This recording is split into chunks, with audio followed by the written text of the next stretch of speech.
about like the abandoned tunnels the United States has, which the United States does have a lot of abandoned tunnels and stuff we don't use anymore. And it is kind of a little weird when you think about it, especially since some of this stuff still has power, which is a little creepy. But did you notice the books at the beginning of the film already? Yeah. I didn't really know. Okay. All right. So the first one that stuck out to me was Chud. And Chud basically stands for cannibal, human, underground something. And also there was one called The Man with Two Brains, The Goonies, which I thought was, okay, going with The Goonies, and The Right Stuff. The Right Stuff and The Goonies didn't click with me, but The Man with Two Brains and Chud definitely clicked with me, being like, this is a little weird. This is a little weird. How the hell did you notice that? You take notes, don't you? Yeah, I was taking notes. Oh, okay. That's the other thing that girl was mad about probably. She was like, are you over here with your phone? I'm like, yeah, I'm trying to take notes. I can't take pictures, they try to, motion picture company try to come for you, but they can't stop a nigga with notes. They can't stop a nigga from sketching a drawing. They can't do that. Your drawings are amazing. My drawings are amazing. I'm looking at them. But the last little theme that I want to go into is that we're not prepared for like a government uprising. And that's one of the things that the movie highlighted. Because the Tylers, the husband was like, what do you mean? I got to get up from my drink and go look to see if there's anybody outside. I can't do that, man. You're a man. It's like, defend your castle. But also the thing about it is, with all that technology with the Alexa knockoff, which was not lost on me. Ophelia, call the police. Okay, I'll play fuck the police. This shit was funny. It's like, technology will fail you. Technology will fail you. But we're not ready for like an uprising. Like, I mean, I got my niggas backs. But if people are like, hey man, they're taking over Atlanta downtown. I don't have property in Atlanta downtown. I'm not going to Atlanta downtown. I got to go downtown. I know you do. You and Rick and The Walking Dead, y'all go over there to GSU and y'all do your best. We're going to the west side. Nigga, you're not going to get through this side to get to the west side unless you get get a horse. Nigga, you're going to need to take a horse. I know niggas with horses. I know you know and I got a bicycle. I mean, bicycle take a 3-4 hour trip. I could do it. Man, fuck that bicycle, nigga. Steal somebody's motorcycle. It's gonna be hard to find somebody. Motorcycle. No, it's not. You live in DeKalb County. I don't even know who got a motorcycle. There's right 3 now. motorcycles just in this area. That's what I want to get me soon, by the way. Side note, but yeah, I get it. But yeah, like we not ready for uprising. Like America's like super divided, and that's another like theme that we keep going back and forth on. But it seems like you got something that you want to say. I think I'm gonna save it for the other podcast. You sure? You sure you don't want to go into it? Because, bro, we're gonna have. It's about New Zealand and how this all ties in. Okay, all right. We'll cover that on the next one. We'll cover that on the next one. It's gonna lead us down. But the last 2 points is: did you know that Jordan Peele is actually afraid of rabbits? No, that's a weird thing to be afraid of. I know, it's a very weird thing to be afraid of, especially since this movie is kind of like him confronting his fear, since he had to work around rabbits. He's like, yeah, they're like tiny little like devils. Like bite machines, and I'm like, nigga, you were bit by a rabbit, and that has made you. But you know what? Everybody afraid of different things. I don't know what I'm afraid of right now. You're not afraid of the other? I could say the same. Like, think about it. If there's another Ari who came in here, that man had scissors, and that man was strong. Where the hell did all them niggas get them scissors and them clubs? And everybody got a clone. Where they get all that shit from? Man, the clone's been working on this plan for like the last. Yeah. They all use golden scissors. That's what they try to kill you with.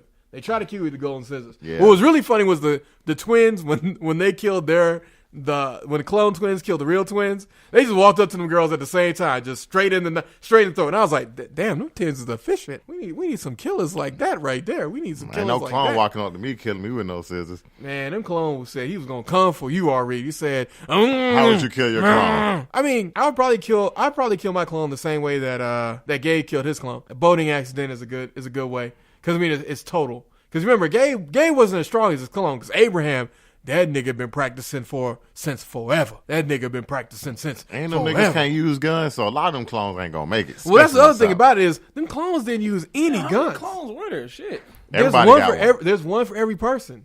So there's like 6 million clones. Like your kids got a clone. Yeah, your kids got a clone. Like when you have sex, your clone's having sex. When your girl get pregnant, the clone get pregnant. Like it's basically a mirror between both sides.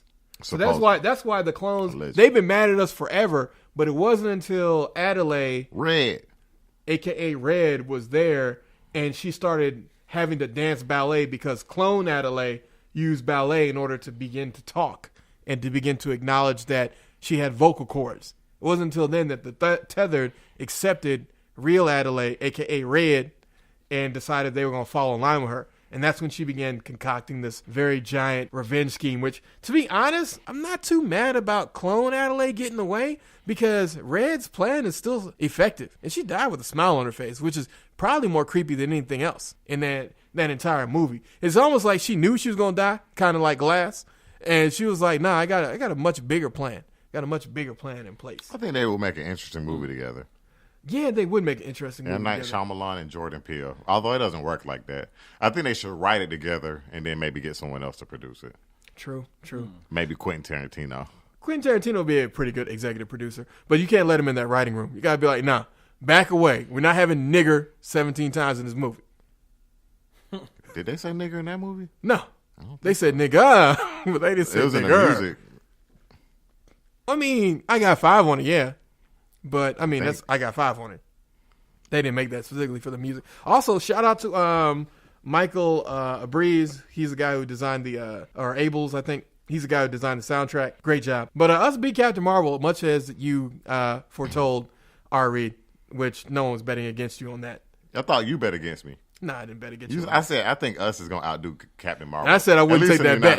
I said I wouldn't take that bet. And international, I think, again. I mean, no. Captain Marvel now is over 900 million. So, I mean, I would hope us can get to that level. But nah, he's probably going to get 300. Yeah, if us can hit 300, I mean, he still made it on a pretty decent budget. Yeah, I think his budget was only 20 million. Yeah, his budget was only 20 million. He's going to hit 80 by the end of the weekend. Yeah, he hit 87 already today. Yeah, he good. Who? Ma. I don't think Ma's going to be better because Ma's not going to be. It doesn't have the thing behind it. It doesn't have the theme. I think I'm going to see Ma. No. We all going to see Ma, but I feel like Ma's going to be scarier because Ma's going to have more of a horror theme. Because the thing about exactly, it's very much misery.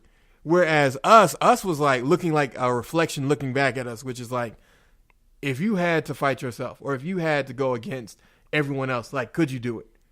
Like, the thing about the family is they got really good. Like, Zora, I got to give it to her, man. She dealt with pretty good with her clone. And when that white man started talking to Umbe and Zora looked at that man, she looked at him, she hit that little deuces sign, and she was out that motherfucker. And then that white guy died. And it's just like, see, girl, you... Well, no, he was looking like a non-gay Freddie Mercury. He just came out there with the little porn stash on. He was like, hey, get off the top of my car. And it's like, nigga, you dumb. I forgot he did Keanu, too. I like Keanu. He didn't direct it, though. No, he didn't. That movie's awesome. And I didn't think it would be. He wrote it. Oh. Yeah. You don't remember Keanu? Keanu was great, man. The Cat movie when it was Key and Peele and the Cat. And Method Man. And Gangsters. And the Cat. Yeah, bro, that movie came out like in 2016. See Keanu. That's your homework. Yeah, see Keanu. Okay. Yeah, definitely check out Keanu. Keanu Reeves. Named after that Keanu Reeves. Keanu Reeves is the actor from The Matrix.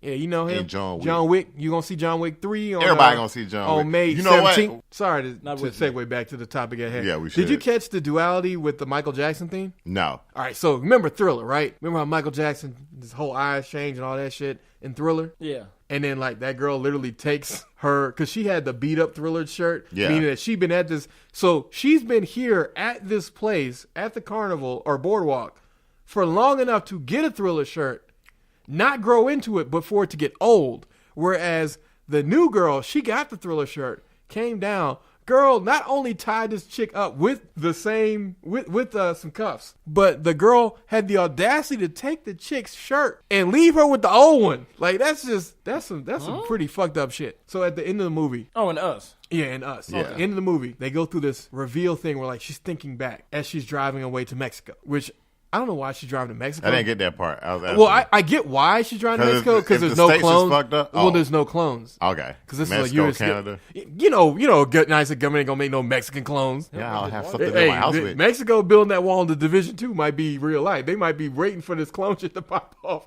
and they go section out us. They waiting for us to build this wall. I always tell white people, walls keep people in as well as they keep people out. That's kind of scary. Yeah.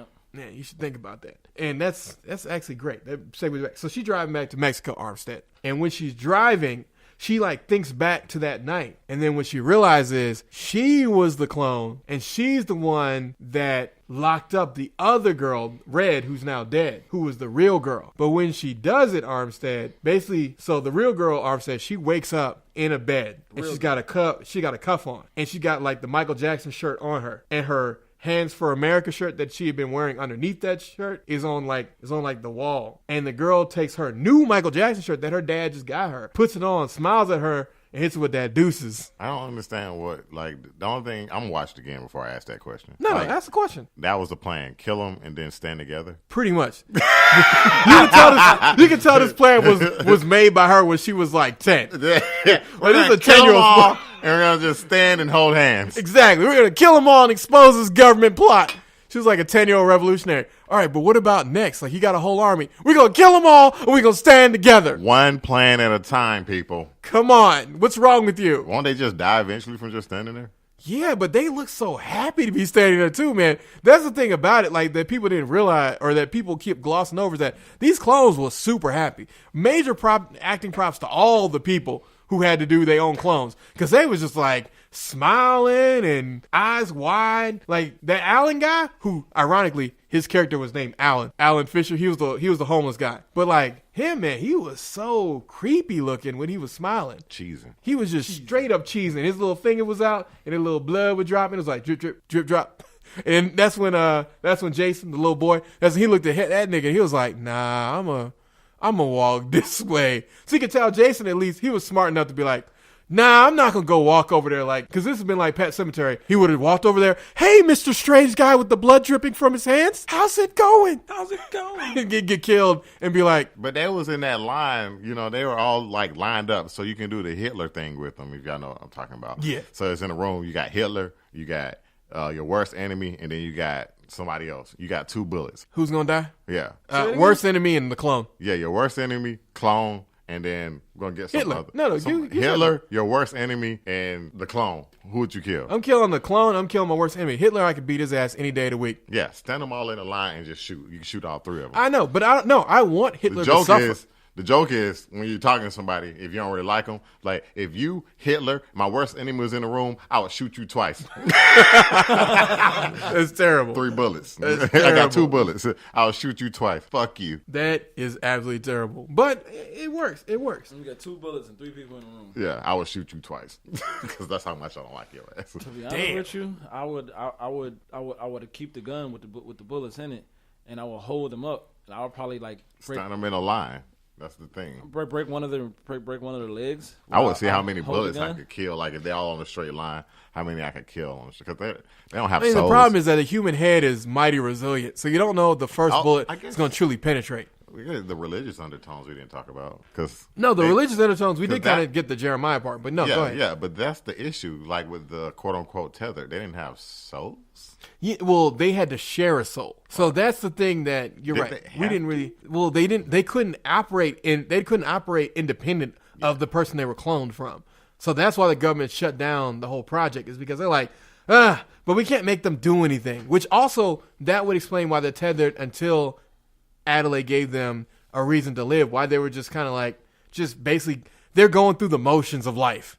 Like, they're eating raw rabbits. The question is, why would the kids operate the same way when, I guess, the kids, when you have 2 soulless individuals and they create kids? They're going to create a kid that's also soulless. Kid. And also, like, it depended. Remember when Adelaide was telling them the story about once there was a girl and she had the shadow. And it was like, all right, we get that. But then she was like describing like Umbe being born, and she was like, yes, and she just tore my pussy open. I was like, God damn, this is mighty graphic for a horror villain. And she didn't have to operate like them, but I guess when you're a kid, you do. Well, she's ingrained, so that's the other thing, is the mental slavery. Because she could have probably left at any point in time. Because remember, the stuff was right there for her to leave. She could have left the same way the other girl left, but she didn't think of leaving. She was so consumed by hate that she was just... Oh, by the way, she was a tether when she got caught, P. So, when they switched. In the beginning of the movie, it showed a scene, and then basically the tethered her switched with her. But when everybody got her, they were like, oh, she's traumatized. That's why she can't talk and do all this stuff. And technically, I guess the clone had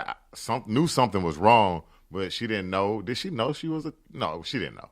Well, she figured out slowly. She figured out. Well, no, she blocked it out because she probably strangled the girl until she was near dead. They had her with psychiatrists and all kind of shit, and she thought it was her. Yeah, she thought she was wrong, but also throughout the entire movie, she keeps feeling this sense of unease, of dread, which they did a really